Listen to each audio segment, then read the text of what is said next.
Hi, and welcome back to Whitetail Acres Farm. Now, when it comes to canning, one of our top priorities is making sure that we can a ton of tomato sauce because we go through a ton of tomato sauce throughout the year, whether it's, in pastas or chicken parm or any of those amazing Italian dishes that we just love. So we always try to grow enough tomatoes to be able to can enough tomato sauce to get us through a year. Now, while canning tomato sauce is a very simple process, it's very time consuming. So we usually get up early on a weekend and we make it a point to just focus pretty much the entire day on making and canning sauce. Now, after going through all of the tomatoes and cleaning them and sorting out any that don't seem very good, we'll put those aside for the chickens for later. We boil the tomatoes just long enough for the skin to start getting soft so it comes off easily. We have an electric tomato strainer that we use, which makes it really fast and easy to put the tomatoes in, and it breaks it all down and turns it into sauce and spits out the skins and seeds and any parts that shouldn't be in the tomato sauce. So our setup, as you can see here, is I will boil the tomatoes, bring them over to Ryan. He'll fill them in the hopper there and turn on the strainer, which will allow the tomatoes to get sucked down into the strainer, break them all up. And you can see that the tomato sauce comes out into the one pot. All of the little bits and pieces come out into a separate pot. And then we have a much larger pot that we set aside so that way as his small pot of tomato sauce starts to get full, he can dump that into the larger pot. And then once the larger pot is full, I'll bring it over onto the stove. And we like to cook down our sauce for a few hours just to cook off any of the excess water that might be on there and make a nice, thick, delicious sauce that we can then can. Now, believe it or not, originally, we did not have an electric strainer. We actually had an old-fashioned one that you had to crank. And let me tell you, that just took forever. It was a whole family event because we'd all take turns because our arms would get so tired from using it. So we upgraded to the electric strainer, and that was worth every bit of the money. And the funny thing is, though, we can so much tomato sauce that one of our goals for this next year is to probably upgrade to a commercial one because this just does not keep up with the demand for as many tomatoes as we need to process. So we may end up upgrading to a commercial electric strainer, which would be awesome. A couple other kitchen essentials for us when making our tomato sauce are these huge stainless steel pots. I think they're about 20 quarts each. We have several of them, and we have this extra large sauce spoon, I guess, which is great for these huge pots and being able to stir and mix up the sauce. One question that we sometimes get is if we add seasoning into our tomato sauce before canning it, and we actually don't. We've tried it before, but the flavor just isn't the same when you go to use the sauce, so we end up having to add seasoning ourselves when we go to use it. So it just makes the process so much easier if we just can the tomato sauce just plain as it is. So it's been a few hours. The sauce has been cooking down. It's gotten a little bit thicker, so we're going to go ahead and get ready to can it. We got the jars, got them cleaned, and had them in the oven so that way they can get nice and hot and a little bit more sterilized. So what I'm going to do now is take the jars. I have bottled lemon juice that I'm going to put in there. This recipe calls for 2 teaspoons of lemon juice per quart. So I'm going to get that in, and then I'm going to start filling the jars, and we'll get ready to water bath. For this part of the process, since I'm dealing with some hot jars and some very hot liquid with the sauce, I'm going to wear some food grade heat resistant gloves. It'll just help with the grip and the process and protect my fingers.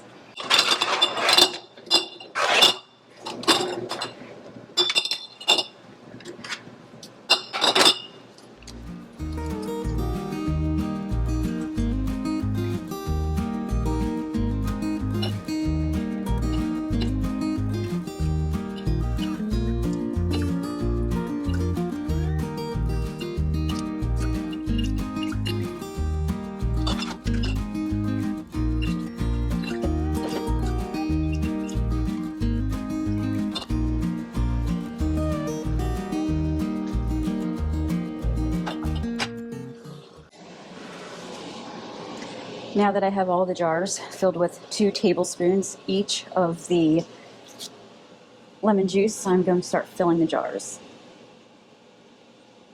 For tomato sauce, you want to fill them leaving 1/2 inch headspace.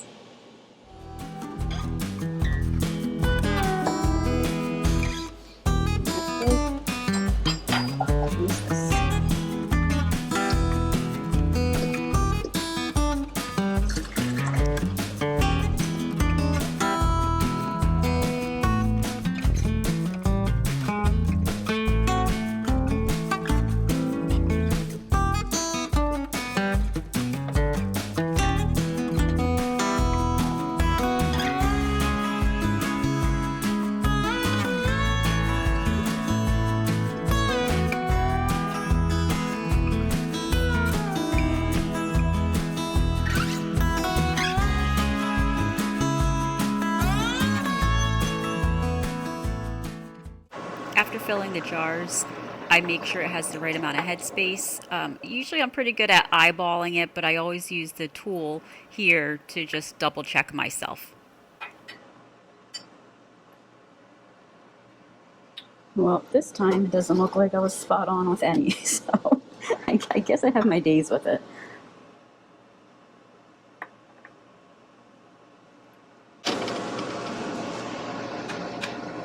Okay, now that I made the lids, the tops of the jars, all nice and messy, I need to get some vinegar, and I'm going to just clean them all up, and then my rings and lids that are heating up over here and nice and clean and hot, I can get those on it.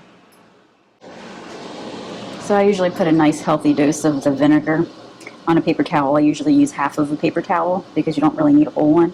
And then I gently wipe off around the outside of the jar, and then I get the top very well. I really take my time doing this because it's so critical for when you're canning to have the top rims of the jars nice and clean.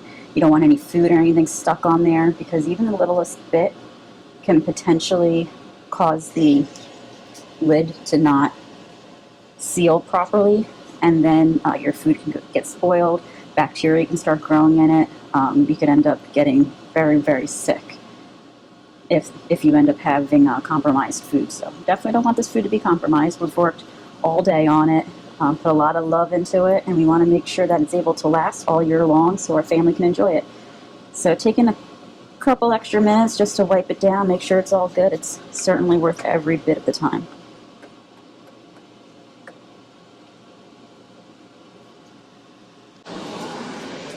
Now let's go ahead and get these rings and lids. So I like when I put mine, I don't know how well you can see it, when I put mine in the a pot to start boiling, I like to put the rings and the lids together, so it makes it easier when using this magnet tool to pick it up. So the tool here, this is for canning, it has a little magnet at the end, so you can just go in there, take it out, and pop it on. So easy.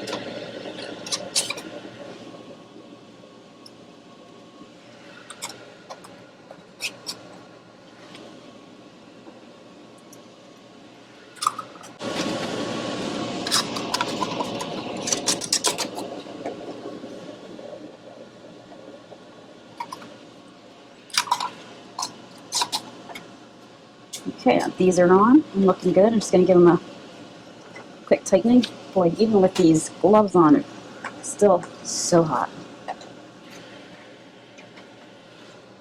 So I'm just tightening these finger tight.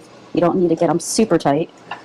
You just need to get tight enough so that way the ring is pushing down on the lid and making sure there's good solid contact between the lid and the jar, so that way during the canning process, the lid is able to actually seal right onto the jar. And then when we're done, we take the rings off, because once there's a proper seal, you don't need the rings anymore. It's actually better to not have the rings on. So, all right, ready to water bath can. So I'm gonna pick these up and put them in. I'm using a pressure canner. You can either use a big pot like this with a lid, which is usually what we do, but since all of our big pots are being used right now to cook down sauce, we're going to have to use the pressure canning jar.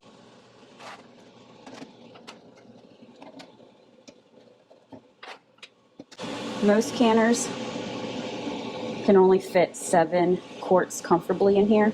So that's what we have in, and gonna go fill it now with water.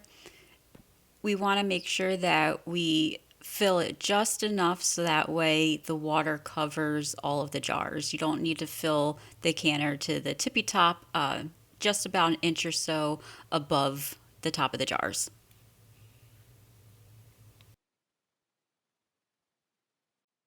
I always add a little bit of vinegar in with the water before I start the canning process because it just helps ensure that the jars stay nice and clean during the process. Now I'm putting the lid on. I'm not tightening it all the way because we don't want a pressure can. We just want a water bath can. Now, after the jars finished processing in the water bath, I took the lid off and started taking the jars out, and I saw that the water was pretty murky and pink, and that told me that it was more than just siphoning, that a jar probably actually broke, and sure enough, one did. Now this does not happen very often, but it can certainly happen, and it can be a little more common than you would think. Jars are very sensitive. If you're reusing jars for a long period of time, you want to make sure that you're always putting them, storing them away safely so that way they don't get banged around. But jars, like over time, they can just fracture and then it can just break in the canning process. So unfortunately that happened here, but it was just the one jar. And we have plenty of others that finished and are looking great. So can't be too upset here. Well, I finished getting all of the jars out and they're done getting processed. So they're sitting out on some towels on the counter. So that way they can just rest overnight. We ended up with about 90 jars, which is not too shabby. We're really excited about that. So we'll have plenty of sauce in our pantry to get our family through the next year until we're able to grow some more tomatoes and start the process all over again.